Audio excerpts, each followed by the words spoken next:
Yeah, what up? You're tuned into the Stitch and Sham Show, sponsored by Icon Nation. I'm one half of the team, Sham Phoenix. And I am the other, Stitch Early. And today is episode 41. Yeah, 41.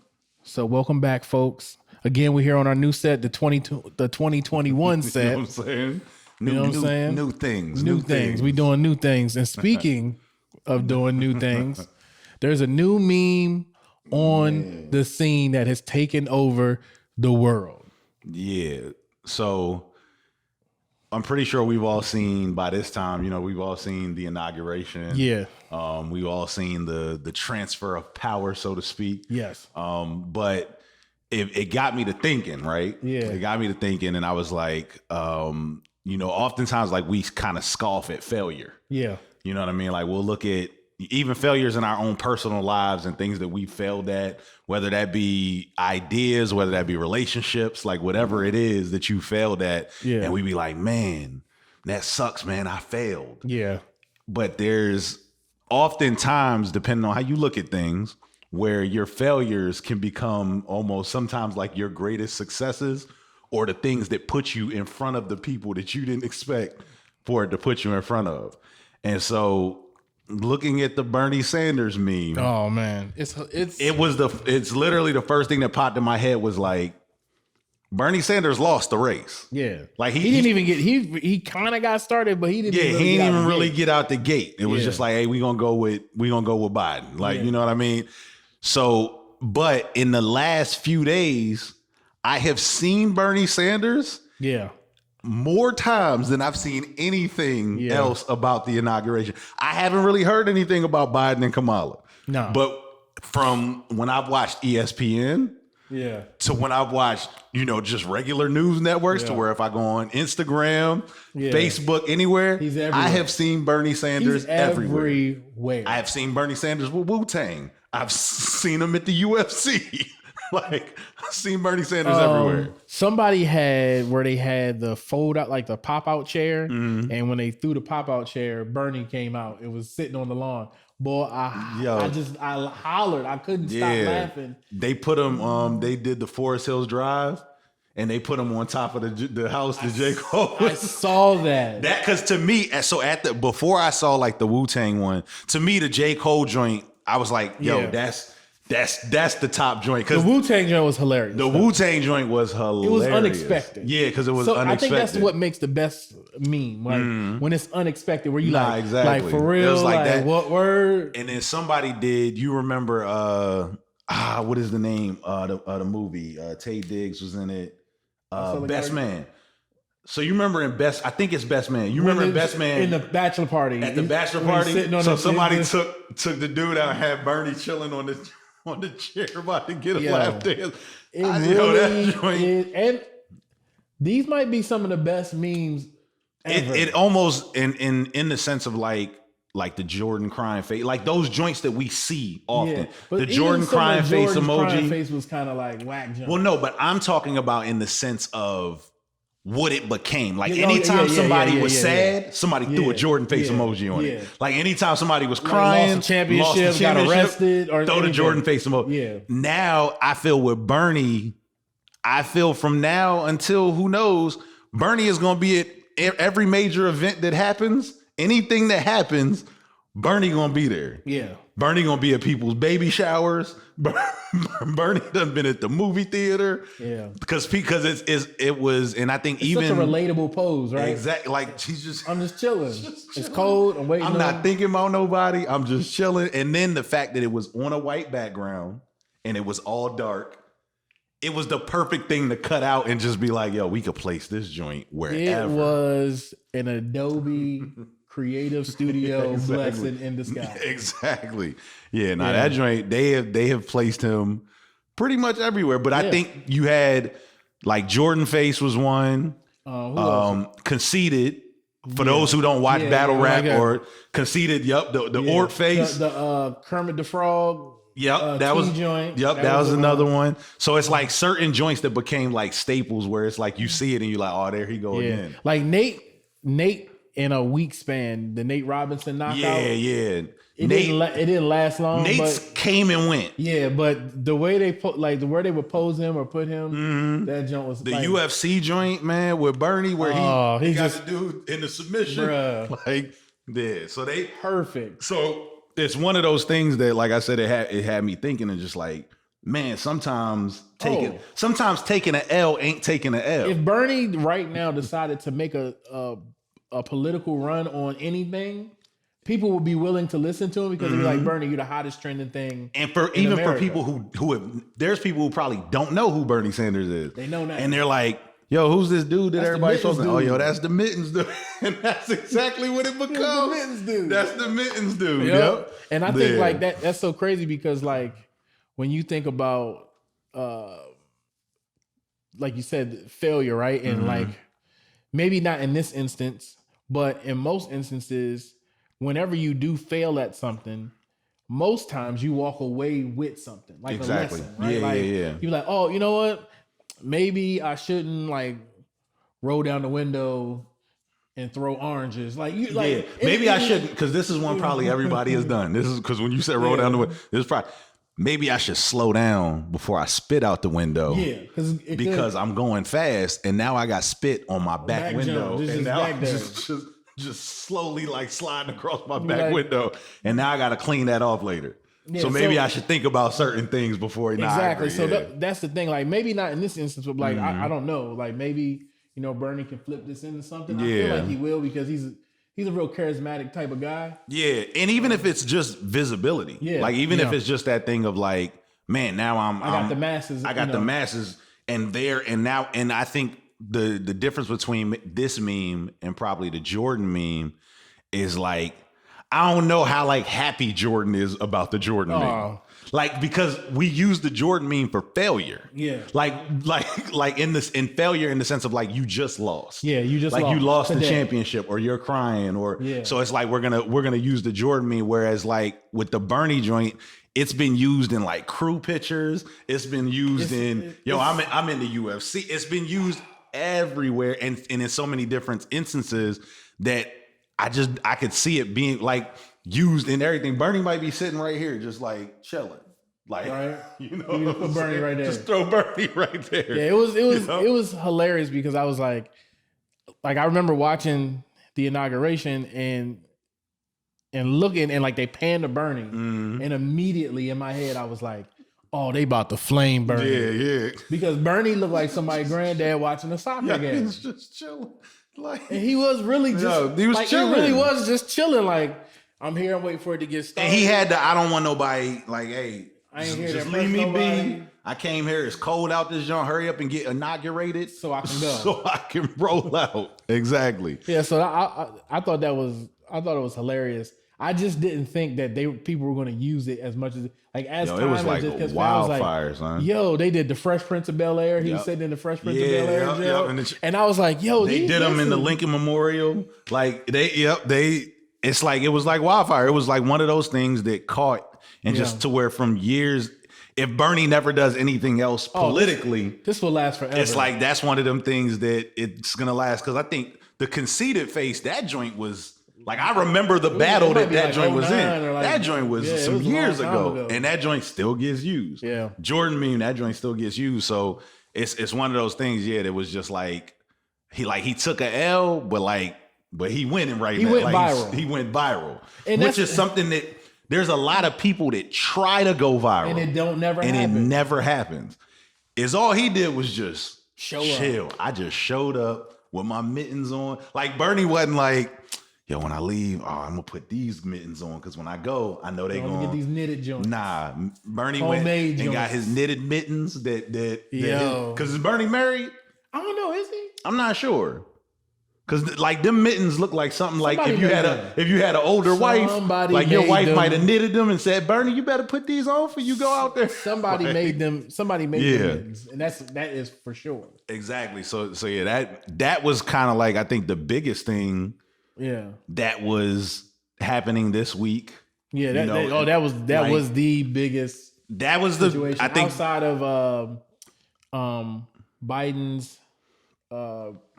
I think he did a couple different of executive orders. Oh yeah, he signed off on some papers and stuff. Yeah. So I saw that. I think one of those were like an education something like for student loans or something like that. Okay, yeah, that might be a big one for all of, because I know the people that watch our show are in that demographic. Yeah, like, they probably got a gang of them joints. I didn't finish, so Bernie, I think he did that. But outside of that, like there's really been much. Like I think we were waiting for the Trump situation to take place, and it just never. It kind of just. It didn't. It just faded. I know the other joint that was going. I know Melania. Like, I'm ready to be about. She not even standing for. When they walked off the, it was. I don't know if it was off a plane or something. And they was walking, and he like tapped her like, "Yo, we about to take this picture." She's like, "Man, I'm going over here, man. I did what I. You can go ahead and take the picture." If I was him, I'd have kept walking. I held him because you look crazy when you go like this to get somebody and they not there. And like it looked like when she walked up, she was like, "I did my 4 years. I did what y'all asked me to do." Can somebody? She's probably happy that like, man, I am glad that we are out of the public eye and we can go chill. Which is crazy because even like when they used to interview Michelle, and Michelle and Barack just seem to have like a pretty normal relationship. Like Michelle was like, "Yo, it was rough." She was like, "I couldn't open a window without like getting permission. Secret Service had to had to get permission. Have 78 pieces of paper to tell me I could open a window." She was like, "Nah," because like when everyone was like, "Michelle, are you going to run? Michelle, are you going to run?" She was like, "Nah, I'm good." Yeah, nah. Because I think for some people, like once you've been in it and you've done it, it's like I don't know if I want to go through this again. Yeah. And that was thinking of it. That was the other thing that was kind of everyone was talking about too, was the fashion. Yeah. The monochrome. The fashion that was set up, between the Obamas, the Harrises. I don't know if it is the Harrises. I'm not sure because I know sometimes how like there might be because I think it's Kamala would have some type of like different name like but you know how sometimes like if because like I don't know like Wendy Williams. I get with you, I don't think Wendy Williams' husband's last name was Williams, but she's known as Wendy Williams. Yeah. So I think it is that. I think Kamala Harris her last name is actually Harris. Okay, gotcha. Because her dad is Jamaican. Oh, all right, gotcha. Yeah, okay. I think he's Jamaican. I know she has some. She might be Jamaican. She has like a like her mom's bit, Middle Eastern. And her she has a little bit Jamaican. of because I think that's what they were trying to say. Like, well, she's not black. Her dad's Jamaican. Y'all don't shut up. If she get arrested, if we all walked into her name is Kamala. That's it right there. Like that's it. If we all walk into a store together, me, you, and Kamala, they're gonna be like, "Is this your mom?" Yeah, they probably gonna think that's our mom. They be like, "Oh, your dad dark skinned." That's what's up. Like that's it. Pretty much. That's fire right there. But so that was the other thing. Like the Obamas killing it with the fashion. The Harris is killing it with the fashion, and the Bidens too. The Bidens was out there doing fresh out that joint. And the crazy thing is, like, even with all of that happening, the thing that stole the show was Bernie's mittens. Bernie's mittens hit the game running. It was Bernie's mittens. They have knitted Bernie dolls now. Yeah, and then somebody did had the Bernie keychains with Bernie on the joint with he's never going anywhere. Nah, it's not. It's gonna be a staple now. It's gonna be something that reoccurs. Mm-hmm. Like it'll probably go away for a couple weeks, and then somebody will be like, something will happen, and they'll be like, Bernie. And they gonna place Bernie there. Bernie will fit perfectly. Yeah, they gonna and I think that's the thing. It is that thing to where it's like, he's now like, because of the culture that we're in now, where social media is as big as part of our lives, as everything else. Like it used to just be radio, then it went radio, television. Now it's radio, and now radio is kind of like I'm trying to remember. I don't really listen to radio. I had to listen to the radio this week until my little piece came, so I could stop listening to it. Yeah. So then it was television, your computer, and social media. Like that's literally, and social media is probably the number one of all of those, because even with television, like we don't have a TV in our room. Yeah. So when I wake up, you know what I mean? Like the television isn't the first thing that I turn on. I don't turn. I'm probably grabbing my phone before I even turn on the television. Yeah, I definitely grab my phone before to be honest with you, the television probably doesn't come on technically until about maybe like 1 o'clock. Yeah, o'clock. To where it's like after I've done everything else, now it's like, okay, I might. Okay, boom. And even with that, like you're streaming stuff, but it's also stuff that you have Netflix on your phone. You have like all of your streaming services you can have like directly to your phone. So because we're in a whole different area in life, those types of things are the things that will be remembered. Yeah. You know what I mean? Like there might be a kid that's going to remember the Bernie Sanders meme before he remembers who the 46th president is. Yeah. You know what I mean? I think it was like, for me, my devices have actually taken place of my TV because like most times, like for me and my wife, like my wife has an iPad and I have a Fire HD. Yeah. So I'll watch my show on my pad and she'll be watching her show on her pad, and then the only time we actually really turn the TV on is when we're watching something like together. Okay, yeah. But most times she's watching something that she wouldn't watch and I'm watching, you know, like sports highlights. And that's like how I be like, I either be downstairs watching it because I'll watch mine on TV because I don't got a pad. Yeah. But if I had a pad, then I probably would be like, yo, I'm here with it.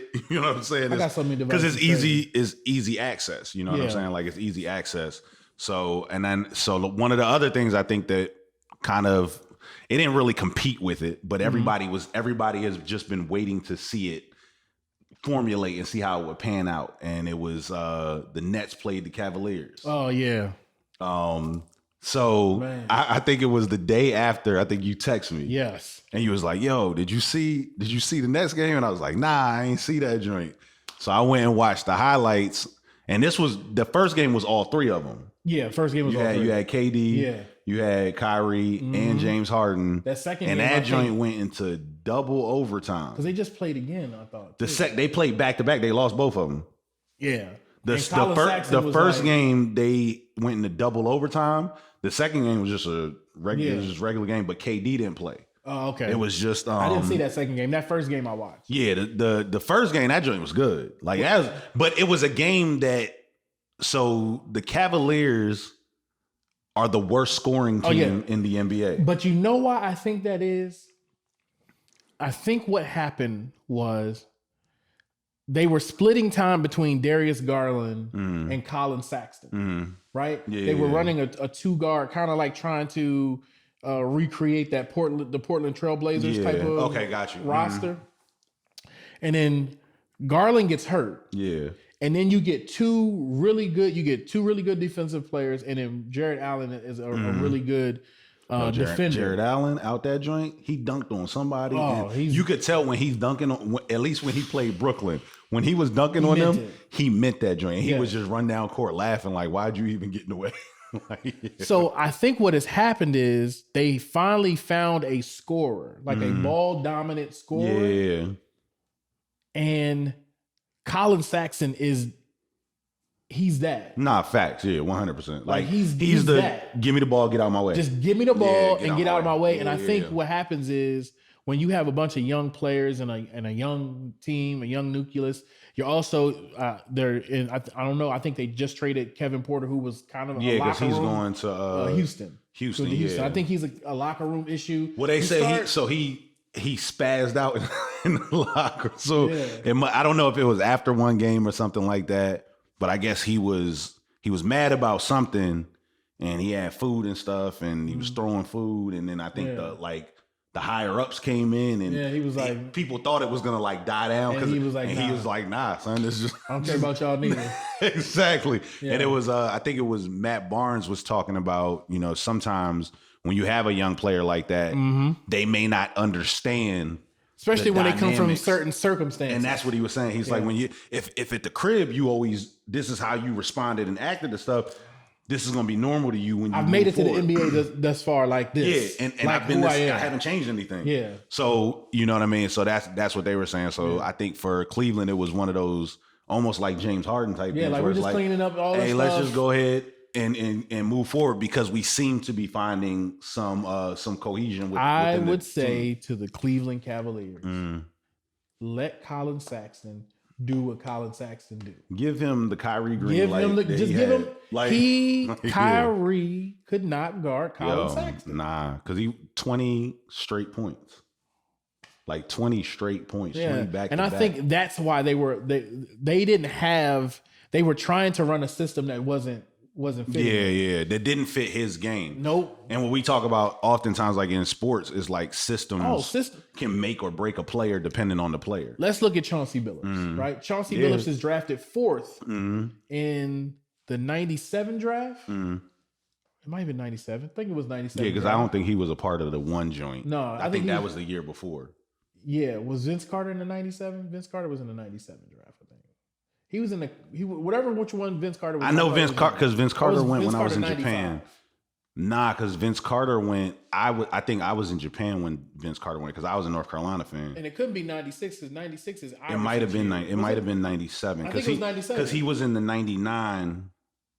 Was it the 99 dunk contest that Vince Carter was in? Yeah, 99, 2000. 99, 2000 dunk contest. 2000, 2001. No, I think it was 99. It seems so far. Like, it seemed like a long time ago, but I don't know. It was one of them years. But he was drafted 4th in the draft, right? He was drafted by the Boston Celtics. He was considered to be one of the best guards in the draft. But when he got to the league, he was a combo guard, right? So he's a stockier 6'3" guard, and they like we can play him against points, but he's not really fast enough to play against points. But then he's not too really small to play against the 2. So that nobody really knew what to do with him. He bounced around. So he bounced around because no one could find a system. Yeah. And then the Pistons just had the right system for him, right? They were like, man, we got a really big lineup, right? So you got from Chauncey all the way up to Ben Wallace. And it wasn't even like the Pistons didn't have like the greatest player. Oh no, they didn't. It wasn't like, we have the best of the best in the league. It's like, nah, we got dudes that will help other teams. But most people, I think when they looked at that Pistons team, it was one of those things where it was like, all right, can they go up against the Kobe's and Shaq's and the, you know what I'm saying? Can they go up against these guys? Yeah. And I think a lot of it too was that Rip handled a lot of the defensive efforts. Yeah, and then Tayshaun handled and the system was right for Chauncey to be a point guard and have speed deficiencies. Like, okay, well, you get past me, but you got to deal with Chauncey. You got to deal with Tayshaun. You got to deal with Rasheed. Yeah, you got to deal with Ben. So you know what I'm saying? I don't believe that everywhere he was, even in Denver, it was kind of like that because they had Stephen Hunter as a center. He was like 7'2" or something like that. Then he was there with Melo. Yeah, he was there with Melo. Was there? Yeah, yep. He got traded to the Pistons in the AI trade. I hate that trade. The worst trade in history. I hate that trade. Like I hate that trade. I knew it was like you have 2 of the same players. Like you got Carmelo twice, AI twice. Like it's not. Why are we doing? It's not gonna work. It's not gonna work. On top of J.R. Smith, a fresh young J.R. Smith. Yeah, so I definitely feel that like systems definitely are the thing that helps. So I think super with big. Watching, because watching the Cavs, like if you haven't watched them all year, which I haven't, I wouldn't have known that they were the worst scoring team in the league. Yeah, they're the worst scoring team in the league. So you would think, because automatically you go, and that's like you said, systems and things, automatically you go, if you have this player, and this player, you should be good. You should be good. Yeah. And it doesn't often work like that because you also have to look at what the player does. Like I think when KD went to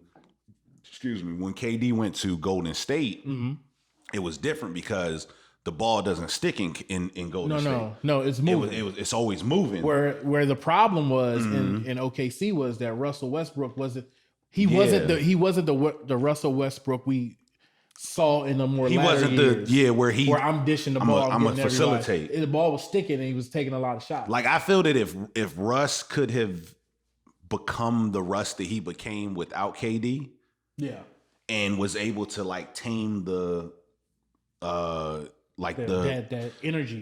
Just sometimes where it's just like, hey, Russ, we don't know what's going on. Like, because who used to be that way when we used to play ball? Because Lopez would always be like, OC. It was Justin. Justin would be Justin because Justin was mad athletic. Justin was mad athletic, but Justin was just wild. Super wild. Shout out to Justin Gunn. Yep. Shout out Justin. Yeah. So like you have certain people that have like the athletic ability. Yo, Lopez used to ODB out of No, control, Lopez used to be so OD too. Talking about nobody. But I think why Lopez did that joint is because it took the attention off of him. Like he used to drill and make music. You remember that? Yo, that joint. I used to be like, "What are you doing? Like, why do you sound like a boxer when you dribbling?" Like, let me. I'm gonna put it into perspective for people who are watching. So, me and Zoe have been friends for like 20 some years, right? Yeah, so like since '99. Like I moved there in '99. So we used to go to the same church, and our youth pastor used to open up the gym on Saturdays and Sundays. So shout out to Joseph Lopez. Yep. Jukums. And Jukums. That was his nickname, Jukums. And no, he called everybody Jukums. Like, oh man, like that was like Lopez's M word. Like, hey, what up, Jukums? What's up, Jukums? I want to stay here because there's so many like memorable facts. characters in this. So he would open up the gym on Saturdays and Sundays, and so Zoe and Pops was I call him Pops, Zoe's father. Yeah, Big Nick. Because he's Big Nichols, Big Lorenzo. He used to come to the gym, and it would be us and a few brothers from the church and a few young boys from the church. Thomas and Quentin. You had Eris. You had Chauncey. Lyles. Jason Lyles, my cousin Jason. Lyles always had to be fresh when Lyles was the person that came to the court, had the J's on, the sleeves, socks. Everything was Jordan. Everything. Who else we have? Man, who else? You had Baylor. Yeah, Baylor. Baylor come out there. So, and you had Elder Harris. Yep. Elder Harris was like 7 foot tall. Yes. Dang, he was like David Robinson. He was. Like Elder Harris was skilled, though. Yeah, he was skilled. He was super skilled. Like he'd be ushering on Sunday. Like the biggest elder I ever seen in my life. He'd be like, "Look, we're gonna do this communion, and then I'm gonna give you these buckets. Go ahead and get these buckets on you. Catch these bowls." I'm trying to think. Because it was everybody would go up that. Yeah, joint. everybody. That was like literally the routine was. We would come to church Sunday morning. Mm-hmm. We would go to Sunday school. We would go across the street, hit up McDonald's, come back. You had service to where almost like it got to a point to where like we came to church not for Jesus but for basketball. Listen, bruh.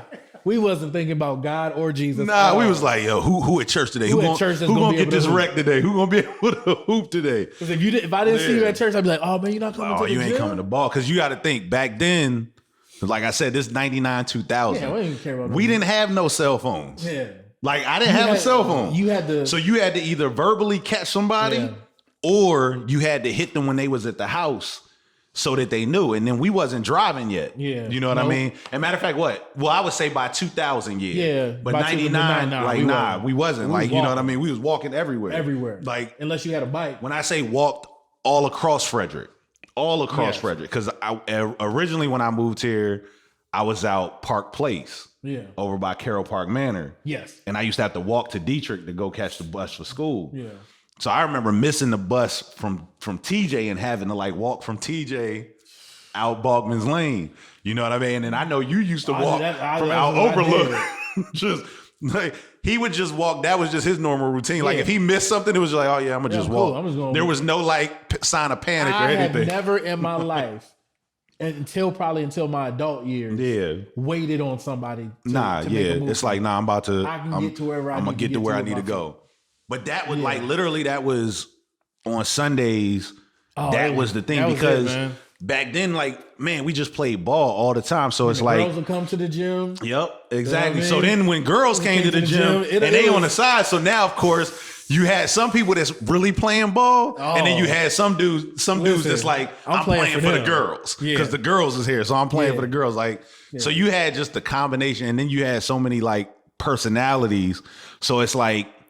I've always been like the chill, like laid back, like I'm not talking trash. Yeah. I'm like that to this day. I'm gonna just let my game show. Yeah. So Sham on the other hand, I was a little fiery as a young man. A little fiery. We're gonna call it fiery. Yeah, fiery. Like he had a little Russell Westbrook in him to tie it in. And I'm not talking about the game. Nah, just like but the intensity. Yeah. To where I think maybe it might have been like the second or third time because Dietrich still had the hot dome. Yeah, that's where we were playing initially. Yeah, it was playing initially. Yeah. Now the hot dome, Like not even. It's that like fronting nylon floor. It was like the nylon floor, kind of like the Sportsplex. Yeah. But the hot dome was like the size of a football field. Yes. Like at least that's what it felt like. It felt back like then. that when you was running on that joint. It felt like, and it didn't have no AC, no heating, no nothing. So in the summertime, it's blazing. It's just this big bubble. In the wintertime, it's freezing. Yeah, and then they just had a fan blowing, and the fan is just blowing hot air. That's it. The court is, when I say literally, like the size of a football field, and you're running up and down. Yeah, you could pass out to where you could probably play half court, 5-on-5 comfortably. Listen, I can remember people subbing themselves out and being like, "Hey, yo, I need a break. Get me." How you sub yourself and pick up ball? Exactly. I ain't never seen it. But yeah, so it was like you had that. Yeah. And so I remember because it was Gary. Yep. And I think Gary called like a foul or something, and it was bogus. Gary was a big dude. Like Gary shouldn't have been calling a foul on a 5'9", 125-pound kid. And I remember Sham spazzing on him. Like, you a grown man. No, I spazzed because he cussed at me. Yeah. He's like, you a grown, and he's pointing up at him because he's smaller than him. So you a grown man, Gary. You a grown man. You ain't gonna be talking to me that way. Like, and I remember just spatting everybody like, yo, hey, chill. So it didn't matter like the size or nothing like that. And I remember I was just like, yo, this is him. Crazy. 1000%. That guy there. But and it's crazy. It's almost only funny because with me still playing ball now, you still have like those same personalities. Yeah, those personalities are there. Those personalities never leave. Like, you're always gonna have the dude that want to fight everybody. You're gonna have the dude that's super chill and not doing much. You're gonna have the dude that just come. He don't play ball and not a lick of basketball, but he just coming to get his cardio on. Yep. I'm trying to think the other. You got the dudes the overly dressed dudes. So I don't know what it is about basketball, and maybe y'all could tell me. You know, maybe y'all can let us know. I don't know. So when I go play basketball, I'm not thinking about matching. No, I want to be comfortable. I just want to be comfortable. And it's whatever's clean. If it's clean, I'm putting it on. I'm not going like, oh, like the shorts don't got to match the black shoes. So like I had bought a pair of Dame Lillards. Yeah. And so I have got these Adidas compression socks. Yeah. Because I'm older now, you know what I'm saying? I gotta make sure the blood flow right. You know what I mean? So the Dame with the compression socks and the Dame Lillards, them joints is too tight. Yeah. So I ended up giving the Dame Lillards away, and I bought some Nikes, and I still rock my Adidas socks with my Nikes. Why? Because I ain't got time to buy another pair of compression socks from Nike. I'm with you, bro. But it's a dude that I play with. Like he comes in, like I would say he's Stephon Marbury like twin. Okay. When I say Jordan sleeve, headband, outfit, matching, like he just came from a LeBron James Nike photo shoot. Yeah. Like that's what he looked like every time he touched the court. No. Yeah. His game does not match his outfit. Yeah, sometimes it don't be like that. And it be those guys like the outfit guys where you be like, you thought too much about this outfit to have game. I felt like I always played better when I'm comfortable. Not like when I come out and I got all the extra stuff on. And like I initially started being that way, like showing up to open gyms like that. And then I was like, man, I'm not comfortable. I'm not, you know what I mean? And then I found like this, I had like 3 or 4 of like my old Satoma tees, like the rec joints. And I like wearing, I don't know what it is. I feel better when I got a number on my back. I don't know what that is. Make you feel like you're in a real game. Feel like you're playing in a real game, right? And I like that's the way I like to play. I never really cared about what my sneakers look like. Yeah. I didn't, and the crazy thing is, the opposite for my boys, Nasir was a little bit more concerned about how his uniform looked. I could see that 1000%. Where I could see Malik was just like, it is what it is. Yeah. I'm wearing these shoes. If I had gave him some US Polo he wouldn't lifestyle, it wouldn't have mattered. Been like, all right. And that's how I feel like with Malachi. I'd be having to tell him something like, hey, you don't want to put a different shirt on? No, I'm good. You sure? Nope. All right, man, cool. I got a chocolate stain. Everybody was like, I'm playing basketball. I'm looking at the chocolate stain. I'd be like, all right, man, go ahead. Like, So you definitely have like the different personality. And it's funny thinking about it now because like I remember just going to the open gyms, like getting to know y'all because I was new here. Yeah. So I ain't really know, you know what I'm saying, too many people. So a lot of the people that I met, I ended up meeting like through basketball. Like I literally, a lot of the guys that I ended up meeting in, because we used to play with Stick in them. You know what I'm saying? Like, so it's like, and he was, man, when you talk about Frederick, and like in basketball, guys who could really play, son, and this is not like, there's a difference between playing basketball and having your own style. Yeah. Like I know a bunch of guys that can play basketball. Yeah. But here in Frederick, there were guys who had their own. That it's like they had like they did stuff that it was like, yo, you're not stopping that. No. Like the first person that I saw that I would say if I had to compare him to a person, he's not height wise and stuff. At least I don't think. Like KD reminds me of like Marcus. Yes. Like Marcus West. Yes, you like, were absolutely. He was lanky. And his jump shot. I think he had posted something for when he played at Fresno. He went to Fresno. Marcus West is a native here of Frederick County. He went to Fresno State by way of San Jacinto State. It was a junior college. Yeah. And when I tell you, like the most fluent jump shot, to where he would, and that's why I say KD. Like he was trying. How KD will come up to the 3-point line and it don't look like and it's just like and just let that joint go. Like Marcus's jump shot, because like LeBron is like 1, 2, 3, like it's very robotic. It looks very calculated. You know he's about to to take a shot. With KD, it's like he might be. You think he about to cross, and it's like, hold on, he just went up. How he get into the jump? And that's how like Marcus was like that. Yeah. And I remember when I played for TJ 10th grade year, I remember we went to I don't know if it was like an invitational or something like that. And I remember it was the first time I saw Sherrod play. Oh yeah. And I just remember Sherrod coming through the middle lane. Like I could see that joint coming through the middle lane and just going up. And Sherrod looked like a man, like amongst like little kids. Sherrod had the craziest stop and go game. There, like he could get you going one direction, stop, go the other direction. You'd be like, geez. Nah, and it was like it was that to where certain people like with crazy. Jermaine like I always say Jermaine's jab step. Oh, like I remember seeing dudes jump to the free throw line from the 3-point line. Jermaine's jab step. Jermaine was like, you knew he was fast, but he could control his body tempo, kind of like Sherrod. Like very like I can get you going in one direction, stop, pull up directly off of that. Like and as time spanned on, his jump shot just got better, better, and better. His ball handling, I can attribute to this. Jermaine Thomas's ball handling from when he was in 5th grade. He was playing on the on the middle school, I remember junior varsity team. When I moved here. I remember somebody be like, "Oh, you met Jermaine?" And I'm like, "Nah." Like, and mind you, I didn't really play basketball like that. Like I was not a basketball player.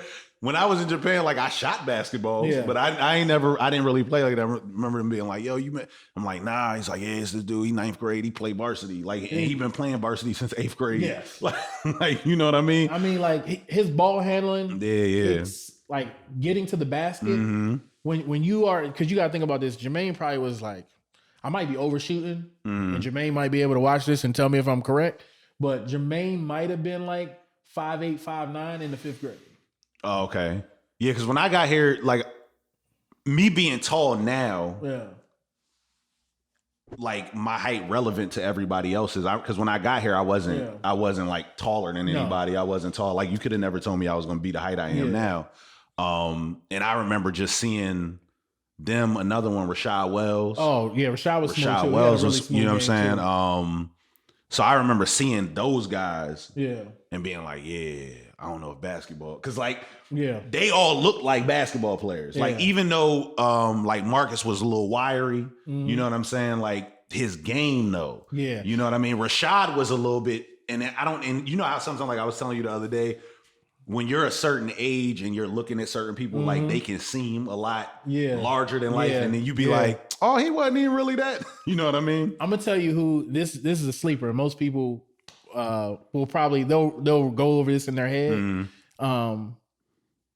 There was a player when I was playing in middle school that he's just a year above me. Yeah, and his game was so unorthodox and like.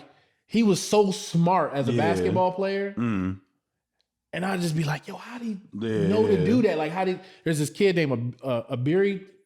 I know who you talking about. I know exactly. Yes. I know who you talking about. Uhrise's game, he was so much smarter than the rest of the players on the court. I know exactly who you talking about. Like I would literally be playing with him, and like I know he would be getting mad because I'm a novice. Yeah. Like I started playing basketball probably like 5th grade, but that was only because it was all around me. Yeah. And all the players at that age group were really good. Like Reggie Snowden. Reggie was ill at 5th grade. Reggie was because Reggie was fast. Oh my goodness. I remember playing with Reggie. Yeah. You know what I mean? Like we had some Laterras Plummer, like Turbo. I didn't even know. Like, I didn't even know Laterras played ball. Like 5th in elementary school. Yeah. Super, like these kids were talented, like for real. And anybody that watches this show could probably vouch for what I'm saying. But I used to go to what is now called Lincoln Elementary. It used to be called South Frederick Elementary, and I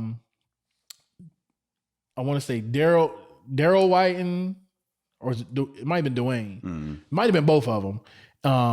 Eric Wisner, and then a guy we call Mr. Willis. I don't know. I never known his first name. I just know him as Mr. Willis. Yeah. They used to open the gym for us, like right across the street from the Housing Authority in Carver. Yeah, I know exactly what you're talking about. And we would go there and play every day. And I mean, like I used to sit back and watch a beer and be like, man, this dude is like, just to be that age and to understand like where people are on the floor, what I can do. Stuff that people don't really get until... Don't ever learn. Yeah, they don't get until later or until... I think until you actually start to play on a regular basis. Like basketball is very much to where it's like, I feel football is like difficult in a different way because you're almost reading stuff before anything can happen. Yeah. Like you're like before the football goes, you have to read a lot before you even hike that football. Yep. You know what I mean? And everyone's having to read something. And basketball is so instinctive that like you're almost like what you're saying, you're almost like playing mind games. Oh man. So where it's like you playing a person, you can go like, oh well, I'm great with my left hand. Yeah. Yo, I'm gonna go right every single time. Because I want them to force me left. Yeah. Like, so you could literally, it's like a chess game type of thing. And I'm telling you, this kid, well, now he's a man, but this kid in 7th grade, like ball fakes. Yeah. Like stuff that kids in middle school don't think about, don't process. I'm going to fake the ball this way and then pass it. Like just suit like, and then as time went on, I seen more of like his jump shot capabilities, great stop and go. Like he could facilitate a whole game, and you'd be like, "Dang, he's controlling everything. He's telling you where to be." So there's so many players that like I've run into like over the years where I were like, "Yo, this guy's impressive. Like it's this guy's the one thing Frederick has. Yeah, Frederick when it comes to basketball, like the dudes that I know that play ball, like. And you still, some of them I still see now. Yeah. Like I was out there last week. Kurt was out there. Oh, right. Yeah, Curtis was out there. Yeah. Curtis, I think I met Curtis in middle school. It probably was like, it might have been 7th or 8th grade when I met Curtis. Okay. And he was that tall. Nah, because I remember 6'3", Curtis 6'4" already. Yeah, I remember Curtis was tall when I met him. Because I was like, now he almost like, he's still, I think, taller than me, maybe by like an inch, half an inch or a little bit. But now I'm like, we look each other eye to eye, but I remember at one point I was like, yo, this is a big dude. Like, let me tell you, I remember, another player that's played professionally, Curtis has played professionally overseas. Elon literally an entire middle school career. And I'm not exaggerating. Elon, if he's watching this, can vouch for this. Elon was probably like 5'4", 5'5". And then just out of nowhere. Was like, what in the world? Like, where did that come from? We was just the same height the other day. And he already had guard skills. Yeah. So to get up to, I think he might be like 6'7". Is he like 6'7"? And I'm like I said, I'm 6'5". Elon probably has to be 6'7". He gotta be like 6'7". Because I think Elon's taller than Curtis. And Curtis is 6'5". He's Curtis is like 6'5", 6'6". Curtis he might be up there. Yeah, he might be a little taller. Yeah. But like he already had, so he Elon's had years of guard training, and then you get 6'7". But you can even tell that. Oh yeah, and like in Elon's game, he can facilitate an offense, no problem. Like you can give him the ball and he bring the ball up. Yes. You know what I'm saying? And it's not like an issue like some big men, you give them the ball and they like, like I don't know what to do with somebody else take this. Yeah, he can facilitate. There was so many like really great players here. Yeah. In Frederick, and like you had no choice but to get better. Like if you were going to play here, so you had to get better. So like when I first moved here, like I said, I was not good at all. I was terrible. I was horrible. I had played basketball. Yeah. My dad played basketball because my dad played ball in New York, and I saw my dad play ball. You know what I mean? In military, all that. Mm-hmm. You know what I mean? So I was okay, and like I was super skinny. Yeah. Like I was like 125 pounds when I moved here. I might have been like what 5. Yeah, he was hurting. I might have been. It wasn't good. It wasn't the good. Stat sheet wasn't looking. Stat sheet. It was like I looked like Captain America before they put the serum in him. That's exactly. That is funny. I would look like the black version of Captain America before they put the serum in him. Yeah. And so when I moved here, it was like I think the first people that I played ball with, it was like Jonas, Dorsey. Jonas was like his game was like Zach Randolph. Jonas was exactly. I'm going to muscle you. Jonas was Zach Randolph. You won't stand a chance. Yep. And then the white version of that was Donnie Wilhelm. Yep. Yes, indeed, man. So it's like Jonas. I remember I started playing ball with them, and then I met Stanley. Mm-hmm. And this one, Stanley was still small too. Super thin out here. Yeah, Stanley. And then when I met you, by this time I didn't meet you when you was figuring basketball out. Like I met you when you had it figured out. Yeah, well, like, a little bit. So what I'm saying is, in comparison to me watching y'all play ball, I'm like, oh, so man. I got to go out. Like, oh, all right. What I'm gonna do out this joint? You know what I mean? So I think the thing for me that got me better was like playing with people that were better than me. Yes. And playing with like grown men. Yeah. To where even like now when I play, and it'll like I'll get screamed on for like, yo, you got called foul, man. Like they hacking you. But I was raised.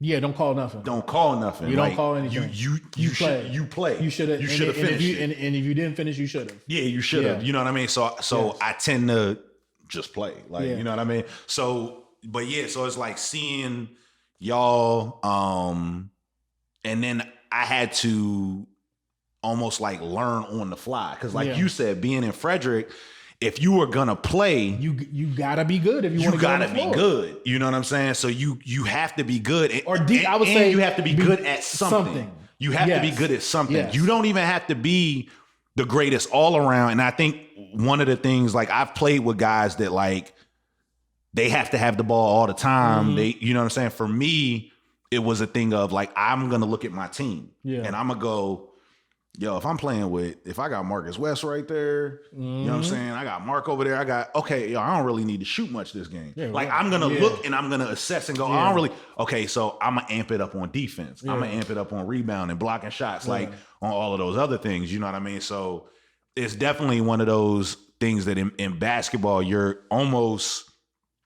have to learn the game, but you also have to learn your body. Yeah. Because like I know at one point I realized, I was like, yo, my wingspan is mad long. Yeah, I can block everything. So now, if I get my hand in the passing lane, or my favorite thing to do, like if I could pick a point guard, like when I love, like my favorite thing, like certain people, like I know for you, crossing somebody, which I've seen you do often times, crossing somebody, like that was his joint. Like if he could cross somebody and it was like, and he got you, for me, it wasn't crossing, none of that. It was like if a point guard, because most of the time when you're a bigger guy, a point guard is looking at you like, oh man, I'm about to mess him up bad. Yeah. If I can pick a point guard and get the steal, I'm cool with that. Cause that was always I always think that like at that age, it was really kind of like finding that one thing you could do. You're looking for like, what is it that you can do that like becomes your thing? Cause I remember it was your crossover because you were quick. And it was that AI joint. Yeah, it was the AI because it was the AI the ball like out this joint. So they reaching, you know what I mean? It was so it's like everybody kind of had their thing. Like Thomas was always stronger. Like Thomas was built like you Jordan. Talk about in when I first met him, like I think Thomas was still in middle school when I moved here. He looked like a military, but he looked like he looked like he was in the military. Thomas was like cut in muscles. In the 8th, 9th grade. And I'm talking about like he was strong. Yeah. Man. Yep. He was strong and his form was so perfect. Very much so. Because Thomas got invited to the Jordan camp. Thomas Richards or Richard is his Richard. Because I'll be putting the S on. Yeah. But Thomas's game was now when you look at it, it's similar to like D Wade. Yeah, yep. I agree with that. In body movement. Yeah, I agree with that. But yeah, he like, and like Marcus's jumper was casually smooth. Like I'm not giving you this extreme jump. I'm not jumping all the way in the air. Nah. Marcus's his jump shot. Like he wasn't like, you know what I mean? Thomas's was like, I'm going. Thomas's I would compare it to it's Westbrook. Yes. Like when Westbrook shoots, Westbrook jumps fully. He jumps almost like he's dunking. Yes. To shoot a jump that's shot. How it looked. And that's how Thomas was. Yeah. And it's so crazy because I played with Thomas through AAU, right? And his game was so refined already. Yeah. And it didn't matter where we went. Like he could play with anybody. Like it transitioned. Yeah. He could play. Most times he could play any gym we went into.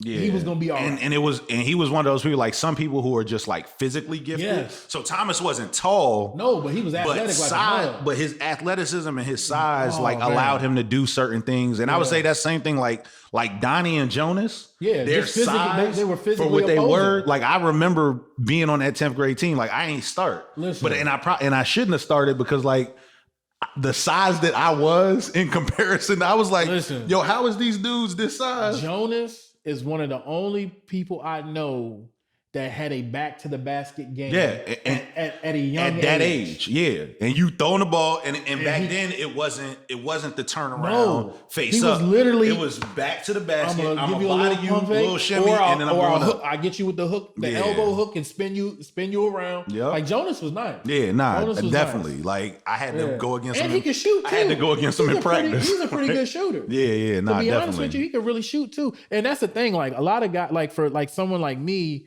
I never really had a consistent jump shot.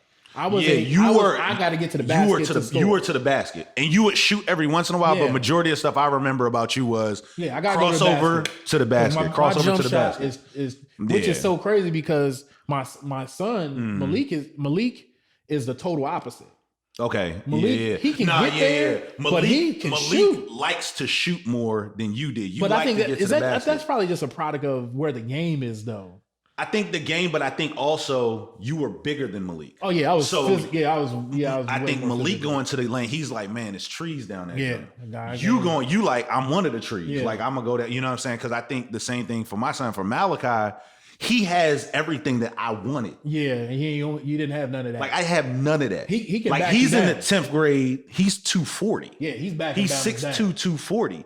Back. We've played against grown men, and they throw him the ball, and he's backing grown men down. Like you know what I'm saying. And that was kind of where Jonas, I don't think was not no 240, but his game was like that. But and then the other thing that he has is the thing that I think is a product of now though is the fact that he can do he can shoot. He can do a little bit of everything. You can give him the ball and he can bring it up court. He can drive. He can go back to the basket. You know what I mean? So because of the game now, you kind of have to be a Swiss Army knife. Like you got to be able to do a little bit of everything. Yeah. Whereas back then, I know the one thing I would say that hindered me is I wasn't a big guy and I wasn't this tall yet. So I didn't have this body. Yeah. You know what I'm saying? When I was in high school, so they automatically, if you are a taller kid, like say everybody is 5'5", 5'6", and you just happen to be 5'7", you're automatically a center. Yeah.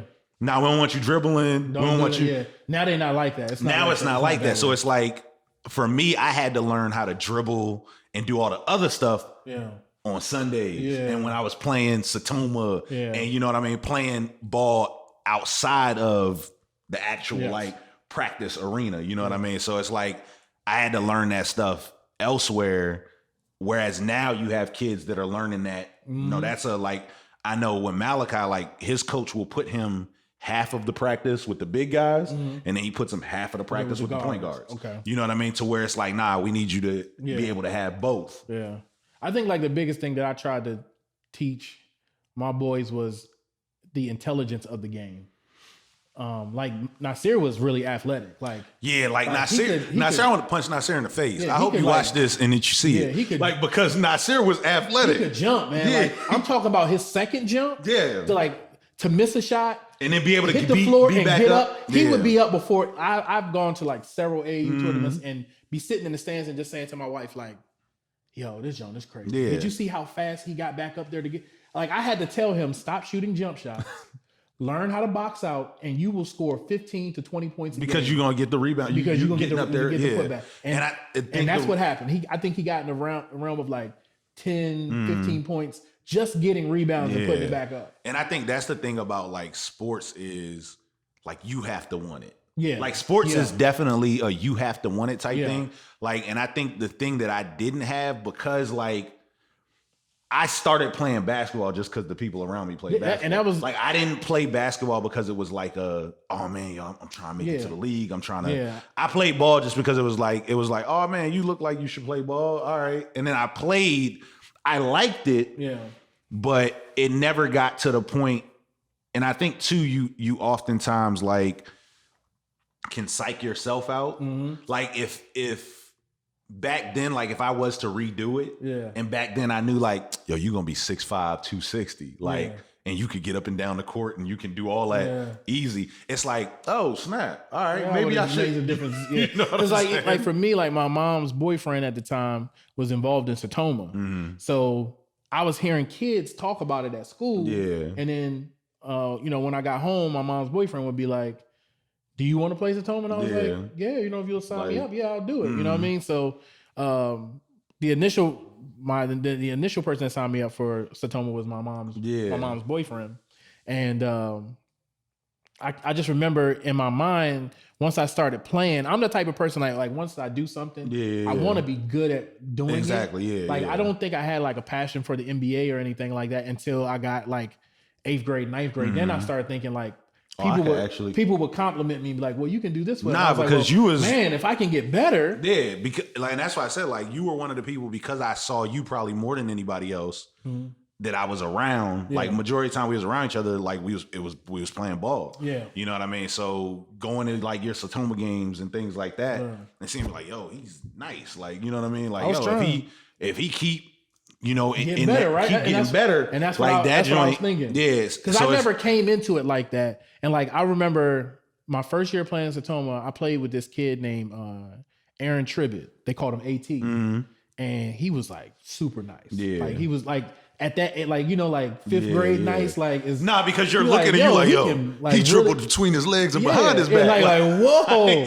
And he was super nice. Yeah. And like, he was like, him and Berry were the same type of cerebral player. Got you. They knew what was going on. Yeah. And I'm on the court. I have no idea what's going on. I don't understand the rules of the game. Son, I don't understand. That's how I was. 10th grade. I was like, because that was my first time playing like organized basketball. That was my first time playing organized. And I remember it's like, so where I'm going, I don't know what's going on. So like I know some of these words, I know some of the terminologies, but I don't.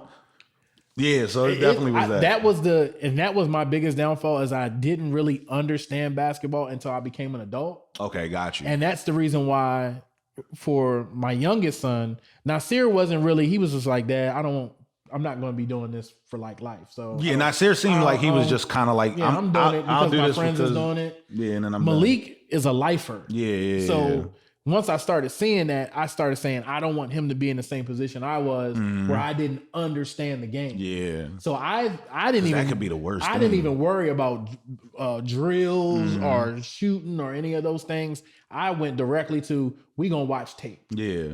Right. And then it got to the point to where he was like, I want you to record my games. So normally in the AAU, they played on the weekends. Yeah. So he would either play Saturday or Sunday. And then that Monday, when he got home from school, he would do his homework, and then we would sit down and watch the game. And it's like, yo, this is what you did right. This is what you could have did. And then he got away from it as time went on because he started to progress a little bit, and then he started feeling like he was already there. And I was like, bro, you don't understand. There's levels to this that you haven't even seen yet. And I think that's the biggest thing is getting them to buy into the fact of, and I think it ties back into like what we were talking about, like your failures becoming successes in the sense of like, because of the failures that we saw, like playing basketball, whether that was even people we saw, us ourselves, it's like there's certain pointers and certain things that I'm able to give my son or any other kid where it's like, nah, because I did it this way and I ain't do it the right way. I was able to look back and see, you know what I mean? Because I remember like, so 12th grade, my 12th grade year, I was like, I'm gonna make the team. So like from 10th grade to 12th grade, like my game, like in those 2 years, my game like jumped, especially defensively. Yeah, and then I grew a little bit. Yeah, defensively, like, you was like, so I was not getting no shots, and that was the thing. It was like I enjoyed blocking people's shots. Like I enjoyed blocking shots. I enjoyed stealing the ball. I enjoyed deflecting passes. Like I could score, cool. If I score, I'll score. But I'd rather be Dennis Rodman. Like I'd rather be out this joint defending and grabbing rebounds. And so I remember going to the strength training workouts, like going to all the open gyms, like you know what I mean. So I'm like, yo, I'm doing my thing, like, and then I'm playing because back then you remember we played all the time. So I played on Sundays. I played throughout, the day, just at school, going to Staley, or the Cage, you know what I mean, or out where Thomas 7th Street joint. And then on Dietrich, that's back when Dietrich was, people was coming in and out.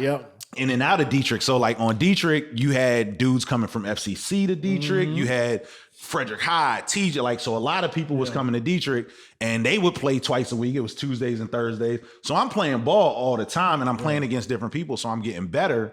So 12th grade year, I'm like, man, I'm a shoo-in. And not like I'm a shoo-in, so I'm not going to do nothing. Like I'm a shoo-in, but I'm about to.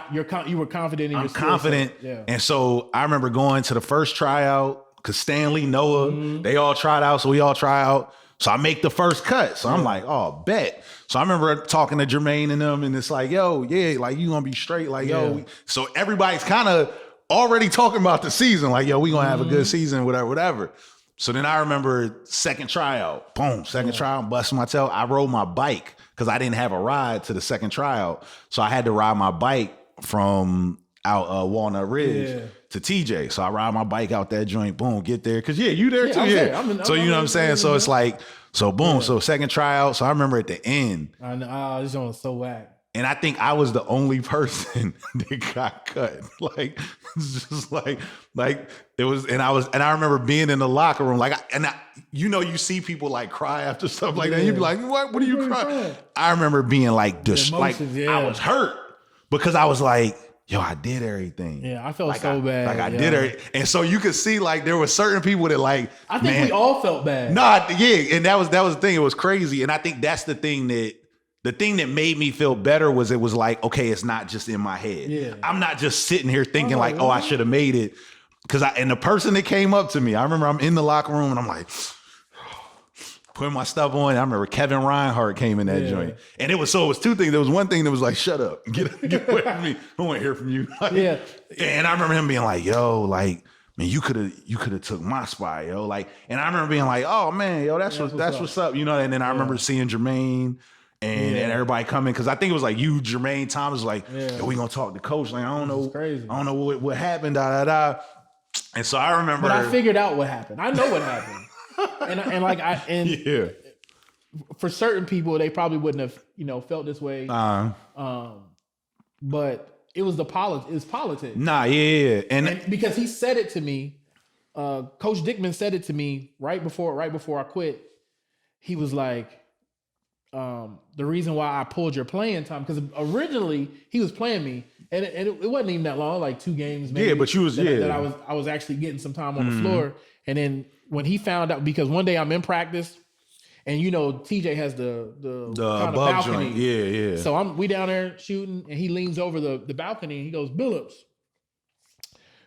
you said you played at St. John's. And I was like, no, I ain't say that. I ain't said I played at no St. John's.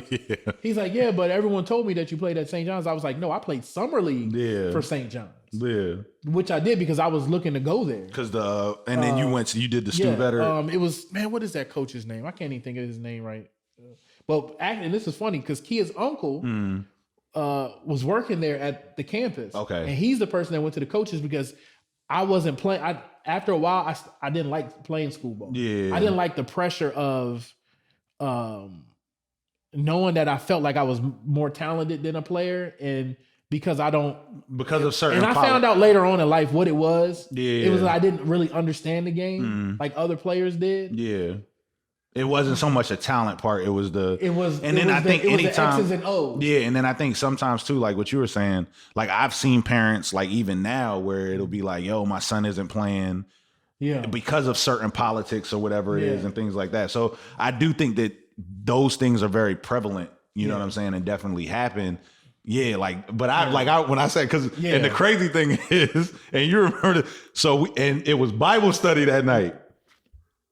It was a Tuesday. Oh, yeah. It was a Tuesday. Because we walked from practice to the church. So we walked from TJ to 4th Street. Yeah, we did. And I remember because you ain't have a bike. So you was just walking. So I just walked my bike. And we was just talking. I was just like, and I was distraught. Like I was like, I remember I felt so, I was like, I've never felt like, I felt bad for making it. No. And I think that was, and so it was dope for me to have like dudes that at the time like were my friends. Yeah. Who were all great. Like and it's even at that time I would say we're all better basketball players than me, but saw me and was like, nah, but you got that shouldn't have went down like that. Like you would have added to to what we were doing. And I think what ended up happening, TJ made it to the championship. But what ended up happening is Thomas, who was shorter than me, had to end up. Well, Luke was the center at the time, and Luke was like 6'3". And somebody had to end up guarding. Yeah, somebody ended up having to guard. 6'6". They had like a 6'6" dude. Yeah, you know what I'm saying? I think that's at the how time, it went down. It was something like that because I know Thomas had talked to me. Thomas was here a few months ago. Remember I told you he came? Yeah, and he was like, "Yo," and he brought up the joint. He was like, "Man, they did you dirty." Like.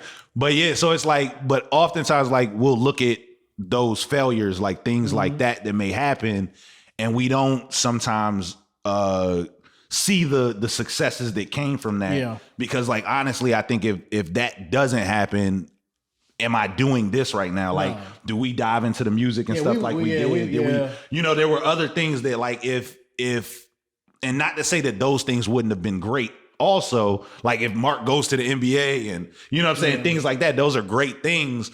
But will we be in the positions in life, living the life that we are now, if it weren't for some of the failures that happened that now allow us the opportunity to be able to do the things that we're doing, and then also have the opportunity to be able to pour into our kids and our nephews and nieces and be able to say like, yo, these are some of my pitfalls. Yeah, and these are some ways you can get These are some ways you can get around them because you're going to hit them, but hey, maybe you'll be able to get out of on the other end better than I did. Yeah, and I think that's always kind of like the biggest thing is, like you said, learning from those things and allowing those failures to build you up to some of your future successes. Yeah.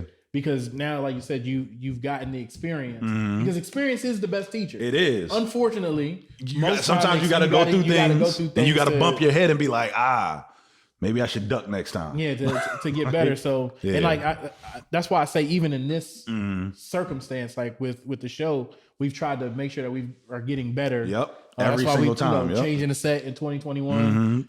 Giving more content. So even in line with everything that we talked about today, like, it's funny how it like tied in and we went on like down memory lane, but we're looking at a way to bring back the give and go portion of what we do, which a lot of what we talked about today, a lot of the guys that y'all heard us talk about, we will be sitting down with those guys and actually diving into like Frederick basketball and Frederick sports and things like that. The ups, the downs, the goods, the bads, and all of that. Yeah, coming forth in 2021. Yeah, we're gonna have some good stuff for you, and you can also go back and see one of our first ones that we did with a big superstar here from Frederick County, Nikki Teasley. You can always go back on our YouTube page and and see those. But again, like we said, we try to bring better content, stronger content for you guys. And again, you guys are the driving force for this show. Yes. And we thank you guys for tuning in. Again, you'll see at the bottom of the screen, patreon.com/Uhrise. You can go to uhrisemusic.com. And I think we also are going to have the Cash App up which soon. is Uhrise. So if you want to donate, you can just donate to @Uhrise, or well, I guess it's like it's money sign Uhrise, $Uhrise, sign Uhrise, and help us out, man. We get new cameras, new lighting, new things to bring better content, stronger content for you guys. So we thank y'all guys for tuning in to the Stitch and Sham Show. I'm Sham Phoenix. I'm Stitch Early, and this has been episode 41. We'll catch y'all next time. Peace.